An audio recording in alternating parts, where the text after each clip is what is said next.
Hello everyone, SD व्हिडिओजमध्ये आपल्या सर्वांचं पुन्हा एकदा सहर्ष स्वागत. गेल्या व्हिडिओमध्ये हम्पी पाहायला गेलो होतो. आता हम्पी पाहिलं म्हटल्यावर बदामी चुकून कसं चालेल? म्हणजे आपल्या महाराष्ट्रात अजिंठाची लेणी पाहायला गेलो की वेरूळची लेणी देखील पाहतोच. तसेच एकदा कर्नाटकात आलो म्हणजे हम्पी बदामी देखील पाहिलंच पाहिजे, हो की नाही? दोन्हीही ऐतिहासिक ठिकाणं खूप सुंदर आहेत.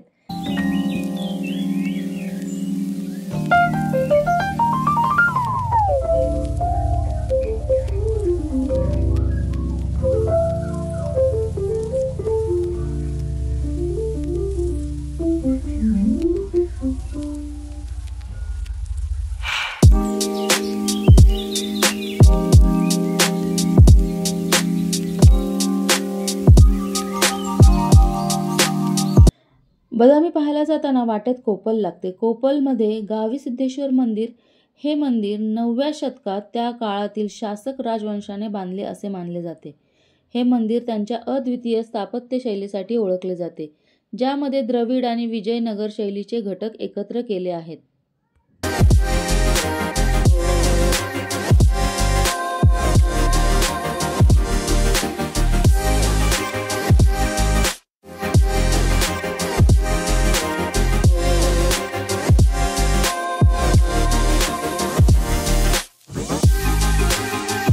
हे आहे बदामी. पुराणानुसार बदामीचं नाव वातापी होतं. पुढच्या काळात कदाचित त्याचाच अपभ्रंश होऊन त्याचं नाव बदामी पडलं असावं. बदामीमध्ये चालुक्यकालीन म्हणजेच इसवी सन पूर्व 6व्या ते 12व्या शतकातील 1-2 नाही तर 100च्या आसपास मंदिरं आहेत. यातील काही मंदिरं ही अपूर्ण अवस्थेतच आहेत. नैसर्गिक आपत्ती किंवा आक्रमणामुळे कदाचित या मंदिराचं काम पूर्ण झालं नसावं. या मंदिराची स्थापत्यशैली वैशिष्ट्यपूर्ण आहे. भारतीय पुरातत्व विभागानं इथे हाती घेतलेल्या कामामुळे इथल्या बऱ्याच वास्तू अत्यंत नीट आहेत. बदामीमध्ये शैव, वैष्णव आणि बौद्ध धर्माच्या परंपराचं दर्शन घडवणाऱ्या गुफा आहेत. नटराजाची अत्यंत सुंदर मूर्ती, अर्धनारिणी नटेश्वर, शिल्प, हरिहर, महिषासुरमर्दिनी, विष्णूचे दशावतार, पद्यपाणी, बुद्धाचं शिल्प, डोळ्याचं पारणं फेडतील अशा सुंदर शिल्पांनी या गुफा नटलेल्या आहेत. लाल वालुकाश्मामध्ये या साऱ्या गुफा खोदून काढलेल्या आहेत. या सर्वांसोबतच काही मंदिरं ही आवर्जून पाहावीत अशीच आहेत. प्रवास हा नवनवीन ठिकाणं पाहण्यासाठी, मौजमजेसाठी, आनंदासाठी तर असतोच, पण अनेकदा प्रवासातून, फिरण्यातून इतिहास आणि संस्कृती समजून घेण्याचाही उद्देश असतो. आपल्या प्राचीन इतिहास, कला, संस्कृतीबद्दल जाणून घेण्याची उत्सुकता असेल तर बदामी हे तुमच्यासाठी अत्यंत योग्य ठिकाण आहे. कर्नाटकातील या छोट्याशा गावात तुम्हाला चालुक्य, पल्लव आणि राष्ट्रकूट राजवटीच्या इतिहासाच्या खुणा सापडतील. गुफा, मंदिरं, किल्ले, पाण्याची टाकं असं बरंच काही इथे पाहायला मिळेल.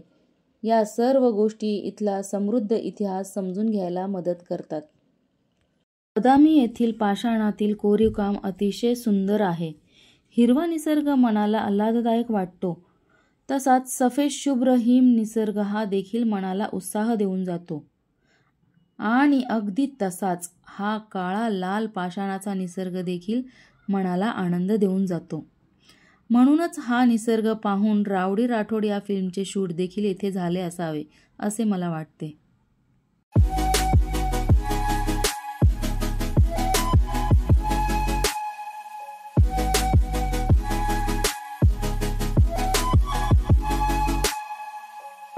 हे आहे पट्टदकल आणि याला पट्टदकल्लू देखील म्हटले जाते. पट्टदकल हे कर्नाटकमधील बागलकोट जिल्ह्यात असलेले एक ऐतिहासिक ठिकाण आहे, जे चालुक्य शैलीतील मंदिरासाठी प्रसिद्ध आहे.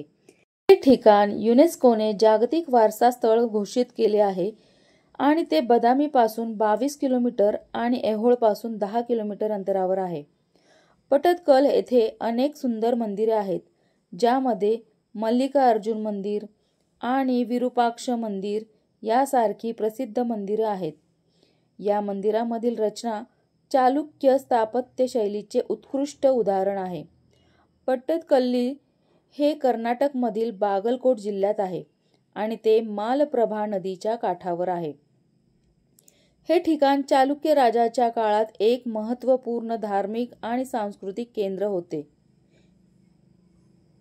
दरवर्षी जानेवारी-फेब्रुवारी मध्ये येथे चालुक्य महोत्सवाचे आयोजन केले जाते, ज्यामध्ये सांस्कृतिक कार्यक्रम आणि नृत्य सादर केले जातात.